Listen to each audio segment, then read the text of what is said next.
Hello guys, welcome to Passion Education. Today we are discussing about general knowledge with the based on current affairs. Guys, this session is especially for 4th to 10th standard. Guys, चलिए इस class को शुरू करने से पहले मैं आपको इस क्लास को कैसे शुरू करते हैं इसका रूल बता देती हूँ गाइस। बच्चों, आपको 20 क्वेश्चन इस क्लास में देखने को मिलेंगे।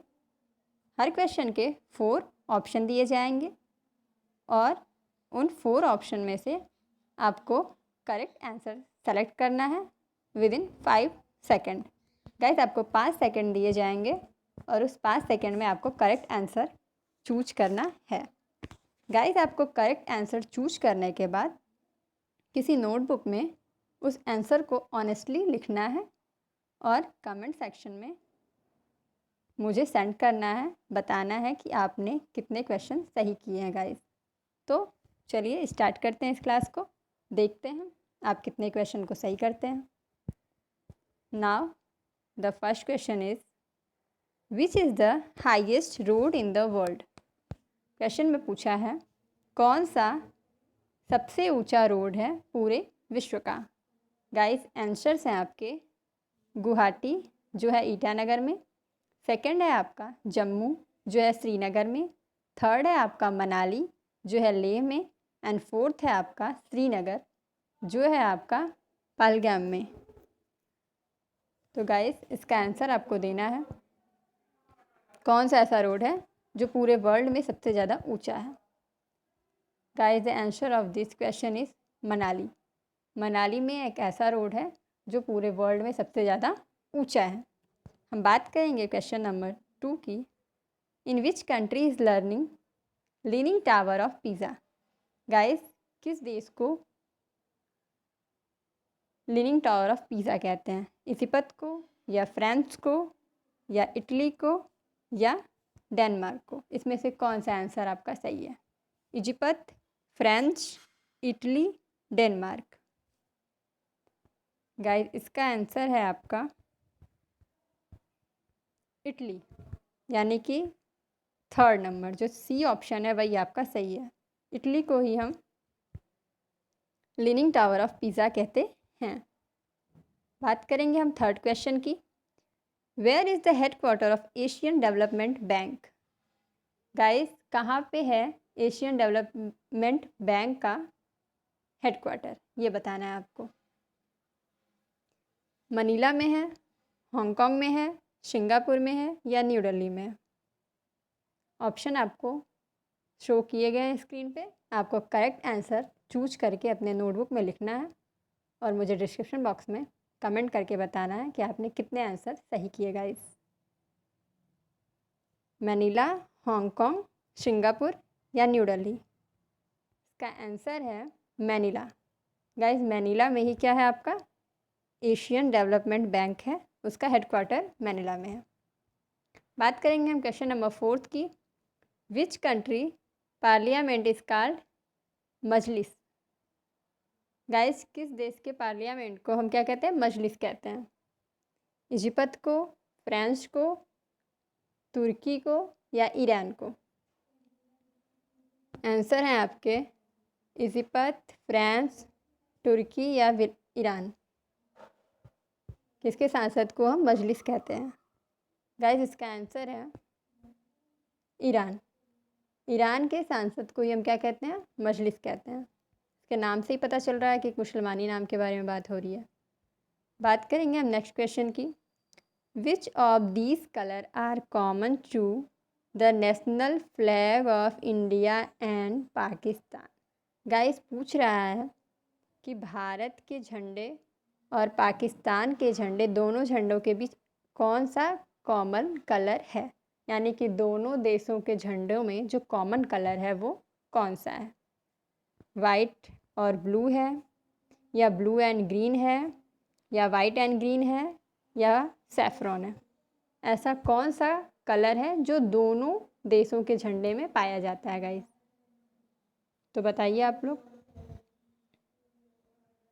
ये है आपका वाइट एंड ग्रीन, यानी कि वाइट एंड ग्रीन आपका इंडिया के भी फ्लैग में पाया जाता है और white and green colour Pakistan के भी फ्लैग में पाया जाता है। ठीक है, तो इस बात को याद रखिएगा, ये इंपॉर्टेंट क्वेश्चन था आपका। हम बात करेंगे नेक्स्ट क्वेश्चन की। Which place in India is known for its distinct French culture. कहाँ पे ये फ्रेंच कल्चर मनाया जाता है गाइस? गोवा में, पौंडीचेरी में, कलकत्ता या कैलिकट में, या फिर सूरत में? कौन सा आपका आंसर सही होगा? गोवा, पौंडीचेरी, कैलकट या सूरत? कौन सा ऐसा प्लेस है जहाँ पे फ्रेंच कल्चर क्या होता है, फॉलो होता है? गाइस इसका आंसर है पौंडीचेरी। ठीक है, पौंडीचेरी में आपका फ्रेंच कल्चर फॉलो होता है, या उसके नाम से हम जानते हैं। बात करेंगे हम नेक्स्ट क्वेश्चन की। Which of the following desert in the India. Guys इनमें से कौन सा ऐसा है जो क्या है, भारत में रेगिस्तान है?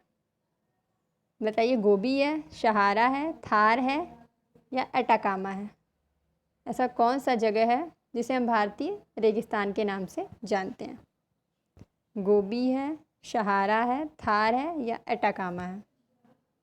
गाइस थार का नाम तो आपने सुना होगा, ये थार ही है जो भारत का क्या है, रेगिस्तान के नाम से जाना जाता है।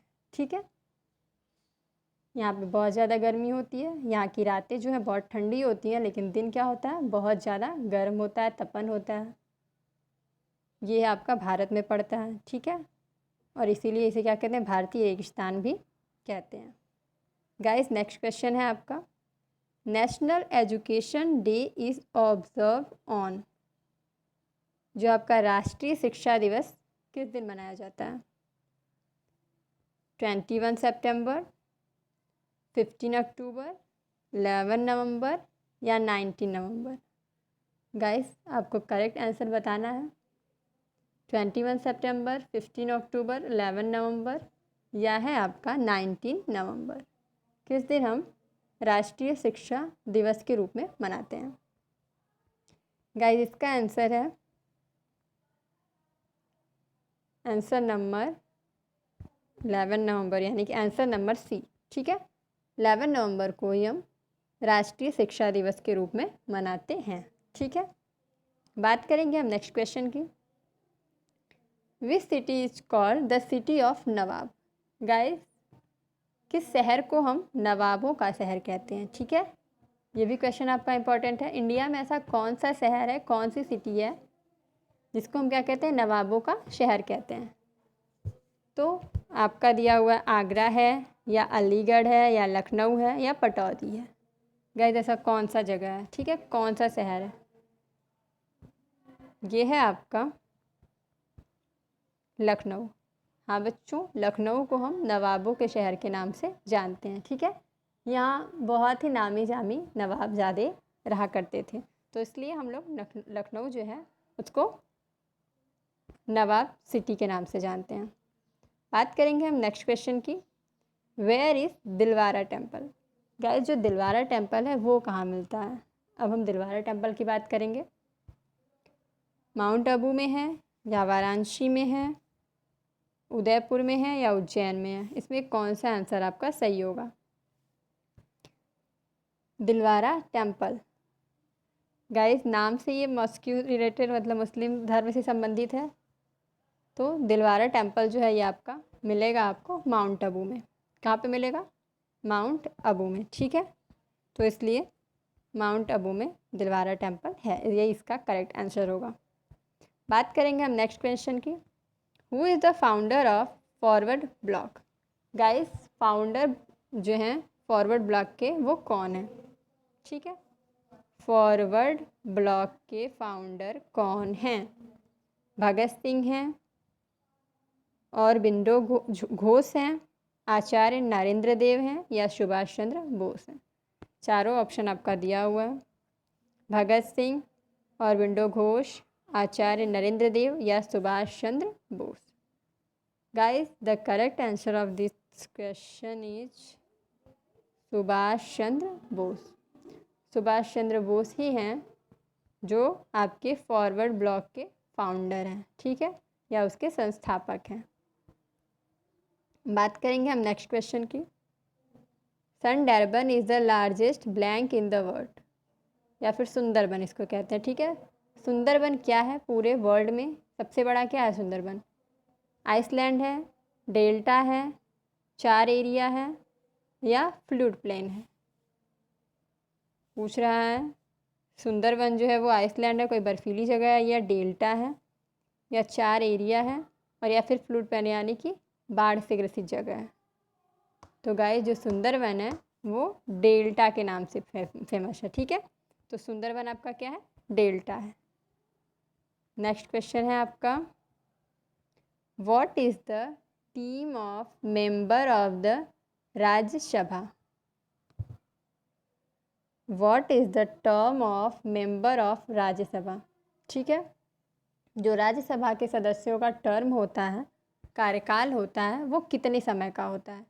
गाइस 4 साल का होता है, 5 साल का होता है, 6 साल का होता है, या नन ऑफ दिस, कुछ भी नहीं होता।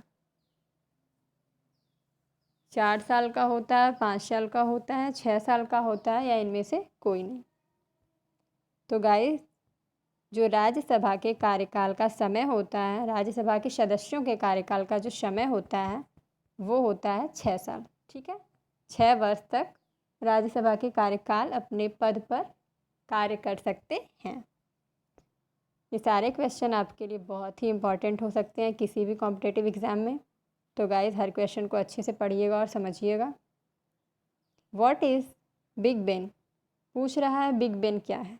ठीक है, बिग बेन क्या है? बिग साउंड है, ठीक है, बिग बैंग है, एक क्लॉक है, या एक कॉक है? इसमें से क्या है? बिग बेन कौन सी वस्तु है, किसका नाम है? एक बहुत ऊंची आवाज़ है, या बिग कोई बहुत बड़ा बैंक का नाम है, बैंक का नाम, एक क्लॉक, या फिर एक घड़ी है, या फिर एक कॉक मतलब मुर्गा है? तो गाइस ये जो बिग बेन है वो है आपकी एक क्लॉक। ठीक है, एक घड़ी का नाम है बिग बेन। नेक्स्ट क्वेश्चन है आपका, the place where a boxing match take place is. ठीक है, बॉक्सिंग मैच जो है वो कहाँ पे रखा गया है? ऐसा स्थान बताइए, उसके स्थान का नाम जहाँ पे बॉक्सिंग मैच रखा गया है। ठीक है, ए स्टैंड, या फिर कहाँ रखा जाता है? ठीक है, a stand, a stage, a ring, and arena. बताइए आप लोग बॉक्सिंग मैच को कहाँ रखना चाहिए? एक स्टैंड में, एक स्टेज पे, या एक रिंग अंगूठी में, या एक एरिना मतलब कि जो होता है आपका अखाड़ा होता है। एरिना को एक अखाड़ा जैसे होता है ना जहाँ पे लोग लड़ाई करते हैं, तो उस तरह से जहाँ पे जादू दिखाया जाता है शेर और इस तरह से कई लोगों का, तो वो हुआ, उसी को एरिना कहते हैं। तो बताइए बॉक्सिंग मैच को कहाँ हम रखते हैं? रिंग में। ठीक है, अ रिंग, इसका एग्जैक्ट आंसर है अ रिंग। नेक्स्ट क्वेश्चन है आपका, McMahon line is the border between. Guys जो मैकमोहन लाइन है, मैकमोहन रेखा है, वो किसके बीच है? ठीक है, किसके बीच बॉर्डर है मैकमोहन लाइन, मैकमोहन रेखा? इंडिया और पाकिस्तान के बीच की ये रेखा है, या इंडिया एंड नेपाल के बीच की ये रेखा है, या इंडिया एंड तिब्बत के बीच की रेखा है, या फिर लास्ट है आपका इंडिया एंड भूटान? गाइस या फिर ये आपकी इंडिया और भूटान के बीच की रेखा है। मैकमोहन रेखा किस देशों के बीच की रेखा है? ठीक है, इसका एग्जैक्ट हमको आंसर बताना है, और ये है आपका India and Tibet.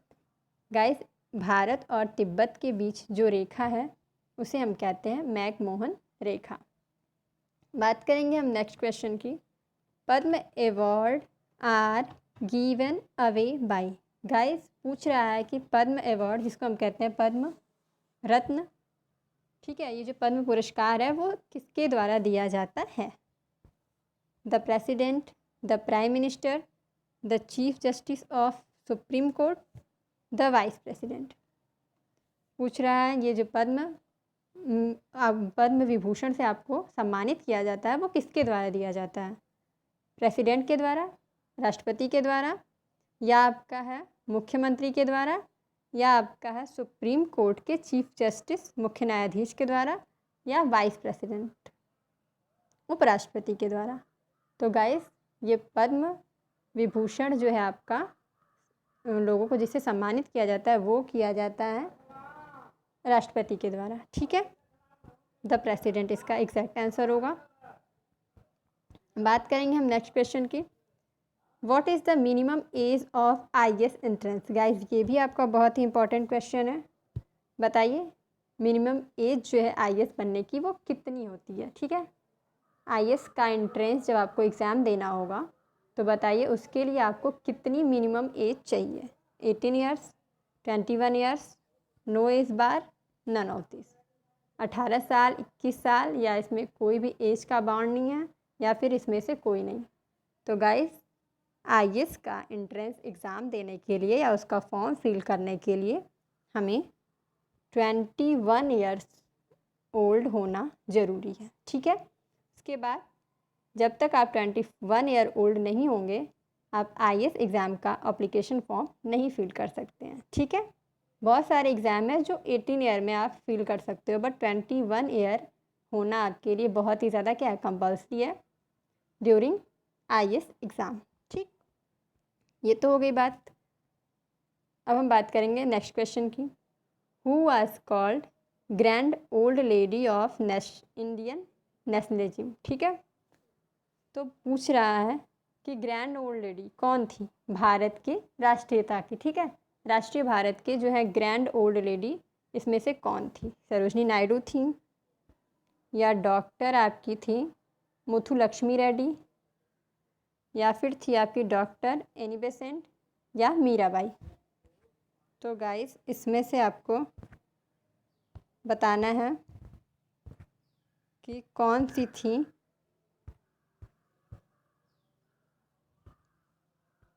One second. Who was called grand old lady of Indian nationalism. Sarojini Naidu, doctor Muthulakshmi Reddy, doctor Annie Besant या मीराबाई।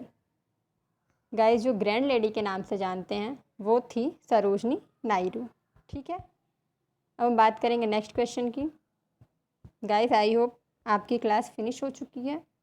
तो आज के लिए बस इतना ही। Thanks for watching guys. अगर आपको मेरी वीडियो पसंद आई हो तो प्लीज़ मेरे वीडियो को लाइक और शेयर कीजिए और लोगों को भी सब्सक्राइब कीजिए ताकि मुझे मोटिवेशन मिल सके बच्चों। आज के लिए बस इतना ही। खुश रहिए, अपना ख्याल रखिए और इस लॉकडाउन में पढ़ाई भी कीजिए। मिलते हैं नेक्स्ट वीडियो में।